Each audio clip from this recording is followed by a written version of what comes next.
नमस्कार, स्वागत आप सबका नारा टीवी पर। दोस्तों, आज एक बार फिर जिक्र हो रहा है 90 के दशक के सुप्रसिद्ध धारावाहिक महाभारत का। लेकिन आज हम महाभारत के किसी कलाकार की बात नहीं करने वाले हैं, बल्कि अपनी लेखनी से महाभारत के एक एक संवादों को अमर कर देने वाले महान साहित्यकार डॉक्टर राही मासूम रजा के जीवन के कुछ अनसुने पहलुओं को आप सब तक पहुंचाने वाले हैं। राही मासूम रजा, जिन्हें कलयुग का व्यास कहा जाता है, जिन्होंने गंगा जमनी तहजीब की मिसाल कुछ इस तरह कायम की कि हिंदू मुस्लिम के बीच की लकीर को ही खत्म कर दिया। पूरे भारतवर्ष में एक पीढ़ी ऐसी है जो रजा साहब को ऐतिहासिक उपन्यास आधा गांव के लिए जानती है। एक पीढ़ी ऐसी है जो उन्हें धारावाहिक महाभारत के लिए जानती है। कुछ लोग उन्हें गोलमाल, कर्ज, मैं तुलसी तेरे आंगन की जैसी सुपरहिट फिल्मों के लिए जानते हैं, तो किसी ने उनका धारावाहिक नीम का पेड़ देखा है। और बहुत बड़ा वर्ग ऐसा है जिसके होठों पर अक्सर उनका लिखा वो गीत रहता है जिसे जगजीत सिंह और चित्रा सिंह की आवाज ने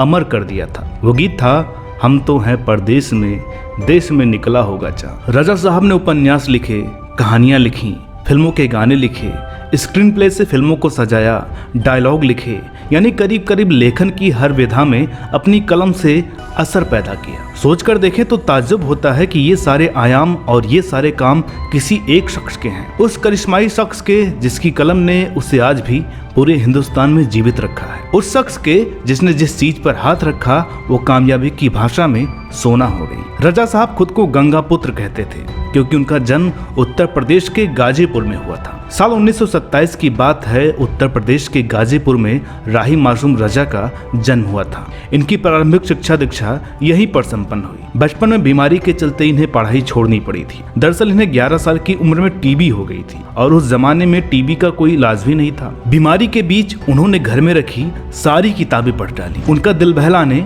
और उन्हें कहानी सुनाने के लिए कल्लू काका को मुलाजिम रखा गया था। रजा साहब कहा करते थे कि अगर कल्लू काका नहीं होते तो कोई कहानी नहीं लिख पाते। टीबी के साथ साथ पोलियो का भी अटैक हुआ, जिसकी वजह से इन्हें लंगड़ा कर चलना पड़ता था। लेकिन इतनी कठिनाइयों के बावजूद इन्होंने हार नहीं मानी और बड़े हुए तो अलीगढ़ चले आए। वहाँ पर अपनी अधूरी पढ़ाई पूरी की। ये कोई 20 साल के थे जब आजादी और देश का बंटवारा देखा और उस बंटवारे की टीस दिल में ताजा रह गई। मन मस्तिष्क से ये इतने परिपक्व हो चुके थे कि कुछ भी भूल नहीं पाए थे। वो 60 का दशक था जब उनकी कलम ने उन यादों को कागज पर उतारा और आधा गांव लिखा, जो आजादी के बाद पैदा हुए हालात में सामाजिक सच्चाई को बयां करता है। ये उपन्यास आज भी साहित्य के सबसे प्रचलित उपन्यासों में से एक है। आज भी इस उपन्यास का सामाजिक ताना बाना लोग नहीं भूल पाए। आपको ये जानकर ताज्जुब होगा कि ये जितनी अच्छी उर्दू और हिंदी बोलते थे उतनी ही अच्छी भोजपुरी भी बोलते थे। राही साहब का रुझान शुरू में शायरी की तरफ अधिक था। उपन्यास लेखन की तरफ उनका ध्यान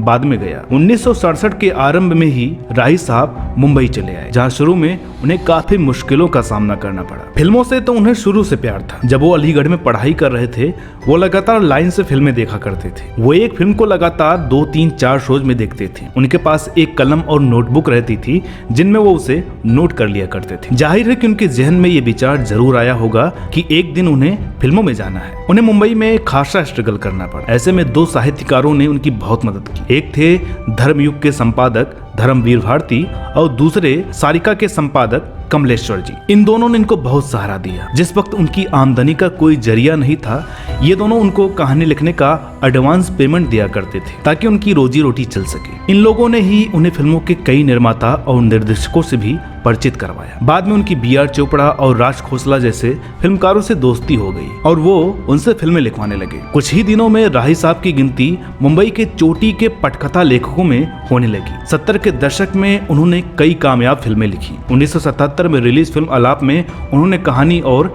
कई गाने लिखे। 1 साल बाद ही उनकी लिखी फिल्म गोलमाल आई, जिसकी लोकप्रियता के बारे में आप सबको तो पता ही होगा। ऋषिकेश मुखर्जी के निर्देशन में बनी इस फिल्म को रिलीज हुए आज करीब 42 साल हो चुके हैं, पर उसके एक एक सीन तक लोगों के जहन में है। राही साहब ने मुंबई में फिल्म लेखन की सारी बुलंदियों को छुआ, लेकिन वो बहुत अधिक पैसा नहीं कमा पाए क्योंकि उन्हें पैसा मांगना आता ही नहीं था। कोई प्यार से बोल दे तो राही साहब मान जाते थे। इसके अलावा ये मिठाई के भी बड़े शौकीन थे। उनके लिए कोई 1 किलो कलाकंद ले आया तो उसके लिए पूरी फिल्म ही लिख देते थे। कोई पान का बीड़ा लाया तो उसके लिए भी फिल्म लिख देते थे। सामाजिक मुद्दे से अलग उन्होंने सुभाष घई की फिल्म कर्ज लिखी, जो टिपिकल बॉलीवुड फिल्म थी। 80 और 90 का दशक राही मासूम रजा की लिखी कई यादगार और हिट फिल्मों का गवाह बना। आपको 90 के दशक का वो सुनहरा दौर तो याद ही होगा, या आपने अपने बड़ों से उस दौर की कहानियां सुनी होंगी, उन सीरियल्स के बारे में सुना होगा जो उस समय दूरदर्शन पर आया करते थे। ये वही दौर था जब महाभारत और रामायण देखने के लिए गलियां सुनसान हो जाती थी। ब्लैक एंड व्हाइट टीवी का दौर जिसमें सीरियल्स देखने का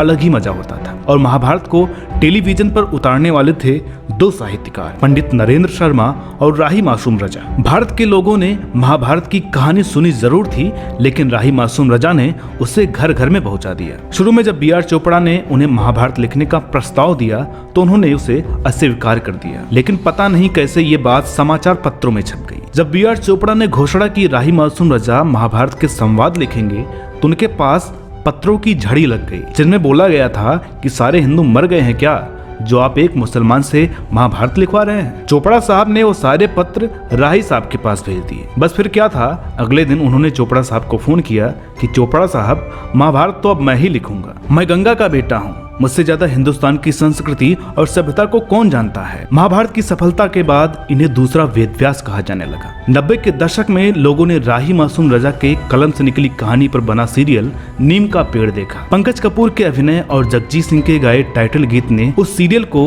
लोकप्रियता की बुलंदी तक पहुंचाया। राही मासूम रजा 1992 में सिर्फ 64 साल की उम्र में इस दुनिया को छोड़कर चले गए थे, लेकिन अपने इस जीवन काल में वो हिंदुस्तान को ऐसी सौगात देकर चले गए जिसके लिए हिंदुस्तान सदियों तक इनका ऋणी रहेगा। तो दोस्तों, उम्मीद करते हैं कि आज का ये एपिसोड आपको पसंद आया होगा।